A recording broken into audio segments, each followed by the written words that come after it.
Hello dear students. तो आज हम डायमेंशनल एनालिसिस के बारे में बात करेंगे। तो डायमेंशन के रिगार्डिंग जितने भी प्रॉब्लम होगी तो सब के बारे में बात करेंगे। Conversion of one system of unit into another system और to check the accuracy of the equation, कोई इक्वेशन करेक्ट है या नहीं है पूरी फिजिक्स के अंदर, या फिर कि कोई भी न्यू फार्मूला हम लोगों को डिराइव करना तो वो कैसे डिराइव करेंगे, उन सब के बारे में बात करेंगे।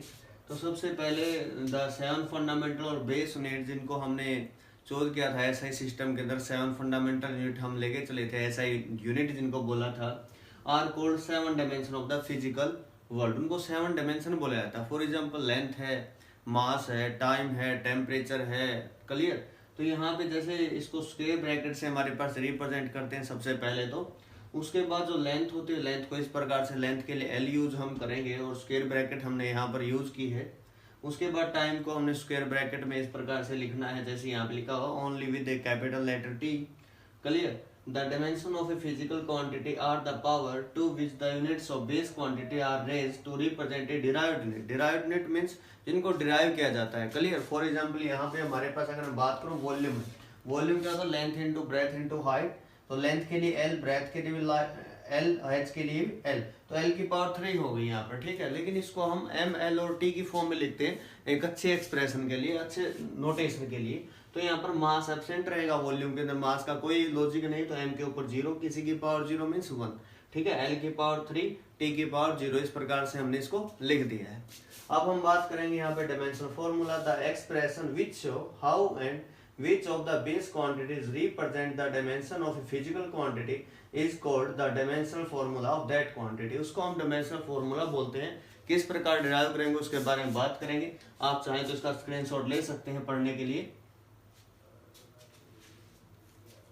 अब हम बात करते हैं, देखिए शहबाज, किस प्रकार से कोई भी डिमेंशनल फॉर्मूला हम लिखेंगे।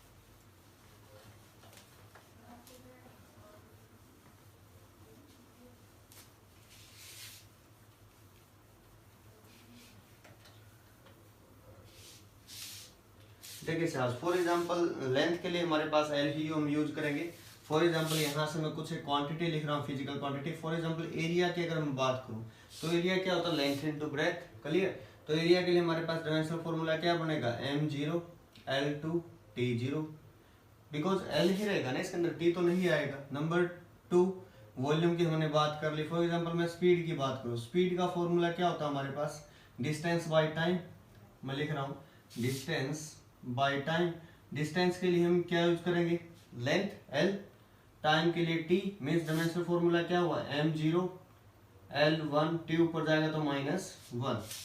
वेलोसिटी का सेम डायमेंशनल फॉर्मूला होगा। अब मैं बात कर रहा हूँ एक्सेलरेशन, उस केस में हमारे पास फॉर्मूला क्या होता है? Velocity by time. वेलोसिटी का डायमेंशनल फॉर्मूला वही होगा जो स्पीड का है, m0 l1 t -1, और एक यहाँ पर t है तो ऊपर जाएगा तो क्या हो जाएगा? m0 l1 t -2। नंबर 4 में अगर बात करूँ फोर्स की, तो फोर्स क्या होता है? Mass into acceleration. मास के लिए हम m यूज करेंगे, एक्सेलरेशन का फॉर्मूला हमने यही लिखा है m0 l1 t -2। तो क्या हो जाएगा? Base M power at m1 l1 t -2। Important भी याद रखना है। नंबर 5, वर्क डन की मैं बात करूँ, वर्क डन क्या होता है? Force into displacement. फोर्स का हमने फॉर्मूला यही लिखा हुआ है m1 l1 t -2, और डिस्प्लेसमेंट के लिए हम l यूज करते हैं, लेंथ। तो डायमेंशनल फॉर्मूला क्या हुआ? m1 l1 और 1 2 t -2। मैं बात कर रहा हूँ नेक्स्ट हमारे पास प्रेशर की बात कर रहा हूँ। प्रेशर क्या होता है? Force upon area. फोर्स का डायमेंशनल फॉर्मूला ये हमारे पास है m1 l1 t -2। एरिया के लिए L2 पर जाए तो -2 होगा, L1 l -1 t -2। Square bracket मैंने सभी जगह यूज की है। ठीक है। तो इस टाइप से, और ये वर्क डन जो है, और काइनेटिक एनर्जी, पोटेंशियल एनर्जी और एनी टाइप ऑफ एनर्जी, हमारे पास फॉर्मूला यही सेम रहेगा। ठीक है। तो इस टाइप से हम कितने भी फिजिकल क्वांटिटी जिनका डायमेंशनल फॉर्मूला में निकालना हम इजली कैलकुलेट कर सकते हैं। ये तो हमारे पास कुछ 5-6 मैंने एग्जाम्पल दिए हैं। ऐसे हम बहुत सारे एग्जाम्पल ले सकते हैं। मैं इसकी एक टेबल आपको लिखकर सेंड भी कर दूंगा। क्लियर। उस टेबल के बारे में नियर अबाउट जितना +1 + 2 में आप पढ़ते जाओगे, जितनी भी क्वांटिटी है सबके बारे में आप डायमेंशनल फॉर्मूला निकाल सकते हो, जितनी भी क्वांटिटी आप लोग पढ़ोगे। ठीक है। तो अब हम बात करते हैं नेक्स्ट।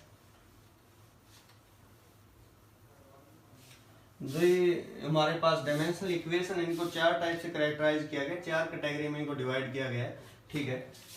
वो 4 हमारे पास इस टाइप से हैं। नंबर 1 है हमारे पास डायमेंशनल कांस्टेंट।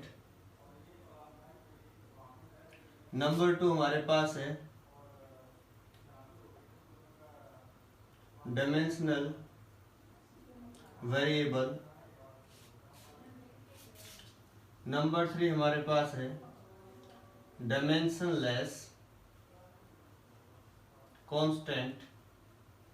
नंबर 4 हमारे पास है डायमेंशनलेस वेरिएबल। तो इनके बारे में हम बात करेंगे, ठीक है। तो जैसे नाम से ही पता चला हमें, डायमेंशनल कांस्टेंट ऐसी फिजिकल क्वांटिटी जो कांस्टेंट है, क्लियर, जो कांस्टेंट है बट उनका डायमेंशन है, डायमेंशन एग्जिस्ट करता है। फॉर एग्जांपल कांस्टेंट है, क्लियर, नंबर 1। नंबर 2 जिनका डायमेंशन होगा, डायमेंशन लेस नहीं है, डायमेंशन का है। For example universal gravitational constant capital G. Number 2 speed of light, C से रिप्रेजेंट कर रहा हूँ। और भी प्लांक्स कांस्टेंट है, ठीक है। प्लांक्स कांस्टेंट हमारे पास, इसको एच से रिप्रेजेंट करते हैं, ठीक है। ये क्लास 12th में आ जाएगा आपके, ये आप हम लोगों ने पढ़े हुए हैं। अगर मैं बात करूँ इसका डायमेंशन का, फॉर्मूला हमारे पास क्या होता है, F = G m1m2/r²।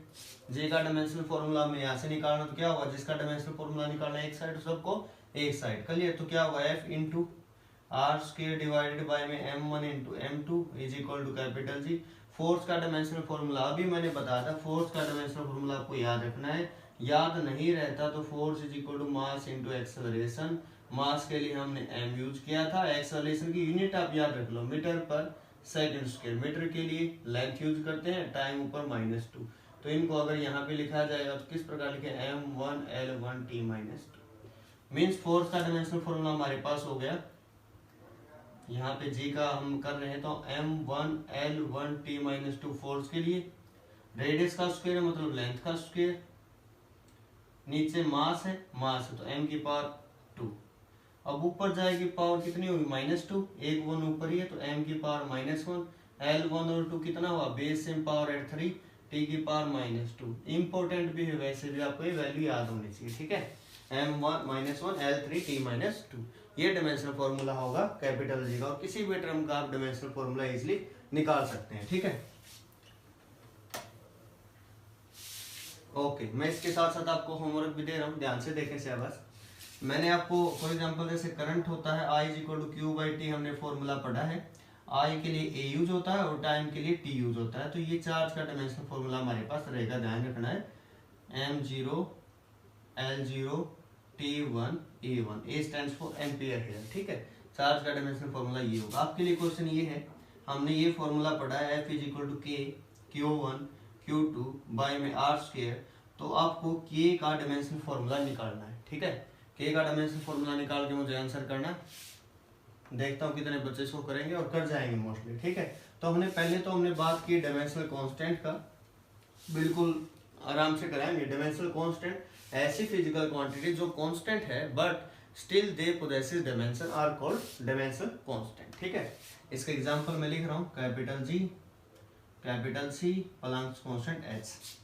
Dimensional variable ऐसी फिजिकल क्वांटिटी जो वेरी करती है जिनकी वैल्यू और वो डायमेंशन को पोजेस की है। फॉर एग्जांपल एरिया हमारे पास कम भी हो सकता है, ज्यादा भी, कम के अंदर डायमेंशन है, वॉल्यूम है, ये इनके एग्जांपल होंगे, ठीक है। Dimensional formula, dimensionless constant means ऐसे कांस्टेंट जिनके अंदर डायमेंशन नहीं है, डायमेंशन लेस है जो, क्लियर। कांस्टेंट तो है बट डायमेंशन नहीं है, डायमेंशन पोजेस नहीं करते, ऐसे डायमेंशनलेस कांस्टेंट। फॉर एग्जांपल 1 है, 2 है, 3 है, इनका कोई पाई है, ई है, तो इनका हमारे पास कोई डायमेंशन नहीं होता।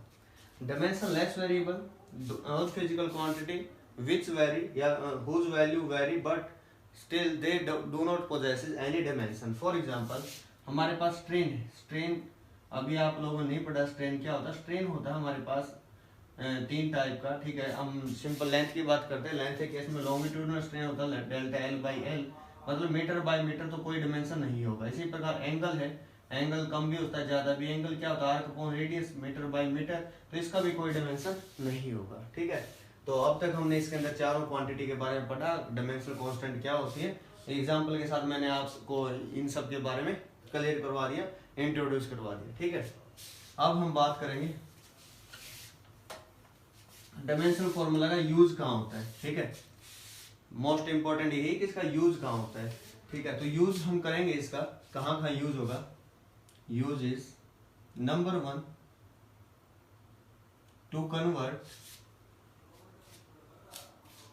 One system of unit into another system.